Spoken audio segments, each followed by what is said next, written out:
Sa si Chairman, nagmayabang pa, pinakita pa niya yung nagigeng-geng siya. Pinakita pa niya yung kanyang Mustang na sports car. Nagpe-flex pa na ako si ex-chairman. I'm untouchable. Let's see. Tingnan natin kung pagkatapos nito ko untouchable pa rin siya. Sir Reynold, anong pinagbibintangan sa inyo? Ano daw sir, yung mga scrap na wala naman siyang ebidensya sir.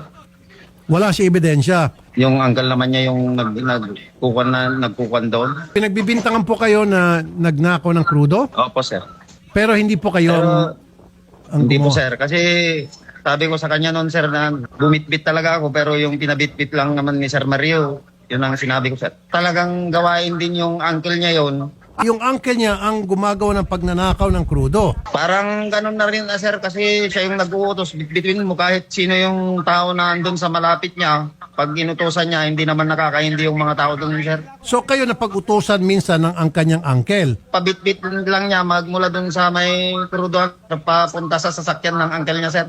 Kaya nga saan galing po yung krudo? Yung truck na ginagawa namin pang diesel sir. Si Kapitan may ng krudo, tapos ngayon pinabitbit sa iyo ng uncle niya yung krudo para dalhin doon sa sasakyan ni uncle. Opo sir. Tapos ang sinasabi pa ni Chairman, kayo raw po ay nagtutulak ng droga. Opo sir. Sabi pa niya nga na-test buy niya ako wala naman siyang ano sir kahit sabi ko nung una kinausap pa ako nung una na magpa-drug test kami. Kasi nakakatakot naman yung mga droga na yan sir. Ay ayoko naman yung kwan. Pero gumagamit ka ng droga. Matagal na sir. Nung nagmi-minibus pa lang ako sir pero nung pumasok na ako doon wala na sir. Bakit palagi niya pinagbibintangan kang nagdodroga at nagtutulak ng droga? Ewan ko sa kanya sir. Punta natin sir yung insidente ng pananakit. Paano yun? Pinatawag ka niya? Umpisaan yun sir, kinausap ako. Pinapaamin niya ako na aminin ko daw sir wala naman akong dapat aminin sa kanya kasi wala naman akong ginagawa na yun. Kahit nga mamatay na ako nun hindi ko naman naaminin yun kasi wala naman akong gawain na gano'n. At pagkatapos noon, meron dalawang kalalakihan na nakibugbog din. Ano yung mga bodyguard niya? Opo sir, bodyguard niya po yung mga yun. Nung binagbibintang ka niya nagdodroga, sinabi mo sa kanya, willing ka magpa-drug test. Opo sir. Sabi nga niya sir na test buy na daw ako wala naman siyang nakuha na sir. Test buy na. Kaya nga, kahit na pag-test by, dapat mga pulis ang gagawa noon. Pwede sumama Opo, si sir. chairman, pero dapat mga pulis. Opo sir. Bakit ka kumalas na kay chairman? Di ba dati nagtatrabaho po kayo kay chairman, sir? Saka na lang ako kumalas sir nung binugbog na niya ako. Meron pang sinabi na pabalik-balik daw ako doon na wala sir. Alangan naman na binugbog na ako. May gate yun sir. Paano ako makakaputok ko? Yung bang unang pagkakataon niya nasa video na ikaw ay binugbog niya o maraming beses pa bago noon? Yung pinsan niya yung unang tumira sa akin sir. Si chairman nagyabang sa amin na meron siyang Mustang.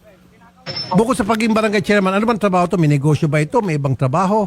Bakit meron Yung, siyang mamahaling kotse? May construction sila sir. Yung mga may heavy equipment, mga Okay. loader, mga dump truck. Matapos kang sakta ni chairman, anong nangyari? Hindi ka nagsampa ng demanda? Hindi ka pumunta sa pulis? Hindi sir kasi alam ko naman yung kanya na makapangyarihan siya doon sir. Ma-influensyadong tao yung tao na yan sir eh. Pero hindi naman siya barangay chairman ngayon. Willing ba kayo Sir. mag-file ng demanda? Tutulong po ako. Opo sir. Opo sir. Good. Sir Negaret, Yes po, magandang hapon po, Sen. let's say 2 years ago pa ito, pasok pa ba ito sa statute of limitation? Pwede pa rin ba siya magdemanda? Yes po, Senator. No, kapag ang ipa-file po natin ay less serious physical injuries or serious physical injuries, siya po ay pasok sa ating statute of limitations. Okay. Halimbawa, wala siyang medical certificate.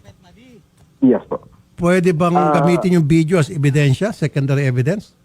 Yes po, Senator. Even the term, Sen, tama po yun. The Supreme Court has said na hindi po absolutely necessary for conviction ang medical legal. Pwede pong gumamit tayo ng secondary evidence to prove how long it took po for the victim to recover. So, maaari pa rin naman, Sen. We can still secure a conviction as long as may testigo or yung video lumabas po. Even the testimony of the victim, pwede rin po natin magagamit. Sir Reynold, meron ba kayong medical legal? Ano ba kayo ng paggamot nung matapos yung pambubugbog? Hindi na po ako nagpa-concert kasi alam ko naman na ganyan yung tao na yan. Minas mabuti ko na lang po yung umalis na lang doon. Pwede pa natin ipa-change ang venue? Yung petition for change of venue, Sen. Ito ay nire-request natin sa DOJ na ilipat natin kung saan natin isasampa. Medyo mahirap lang po. Mahirap po siya makuha, to be quite honest po. Kailangan ma-prove natin na politically connected and directly in-influence niya na po yung decision. No? But if we have the proper grounds to say it, the proper history to show DOJ that ganun po ang nangyayari, maaari naman po, sir. We can always ask the DOJ. So let's give it a shot. Subukan Yes po, natin. yes po. Kasi contractor siya. Siyempre, pag contractor, mayaman. Siyempre, may kilala siya mga pulis dyan. Siguro, mga piskal. Yes po. Malay natin. Dati siyang kapitan. Baka nga po, mas malala I would say, mas malala.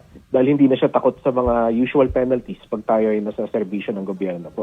So we can try po, Senator. At pwede niyang paandarin yung kanyang salapi para Yes po. maging kaibigan, ang mga gusto niya maging kaibigan para makatulong sa kanyang mga ginagawang kasalanan, kalokohan. Di ba? Yes po, sir. We can try po with the DOJ. Sir Reynold, may pamilya ho ba kayo? Wala pa po. Binata po kayo. Gusto niyo pa magmensahe kay Chairman? Wala na po sir. Parang bumalik yung ano po yung nangyari po yun sa akin. At saka hindi lang ako yung mahigit na 5 na kami nang nangyari ng ganun. Meron pang mga ibang binubugbog. Opo sir. Sino-sino po itong mga nabugbog? Na iba? Mga taga-pasukin po sir. Pasukin. Bakit po binubugbog? Sino-sino po ito? Ganun din po. Nagkukuhan na nagbebenta ng diesel. Wala naman siyang aktong nakikita. Ano ba, baseball bat yung binabanat niya sa kanila eh. Baseball bat? Opo sir. Panghampas?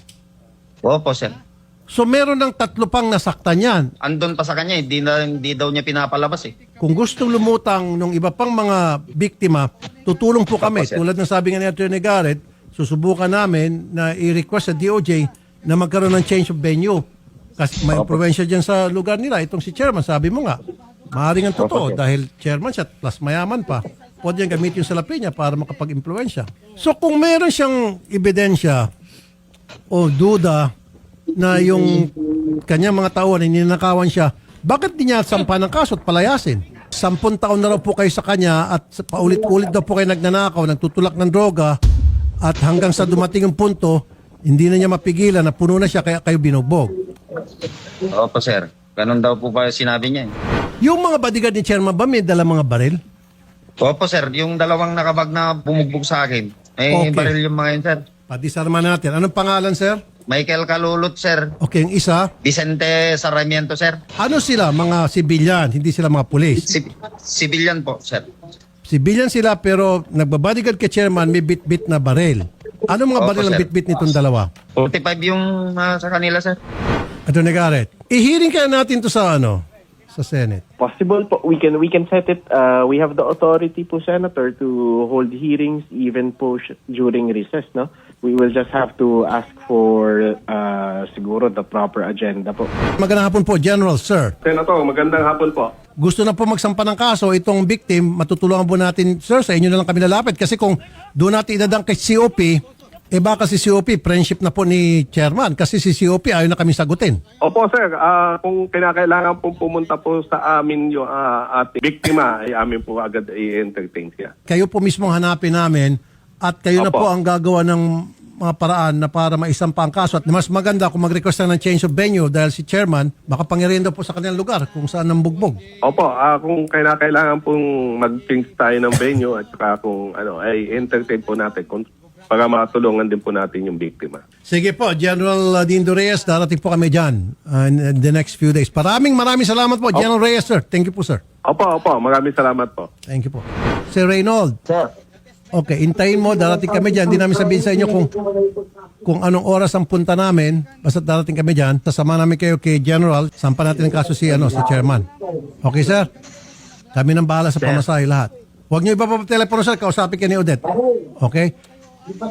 Opo sir. Sige po.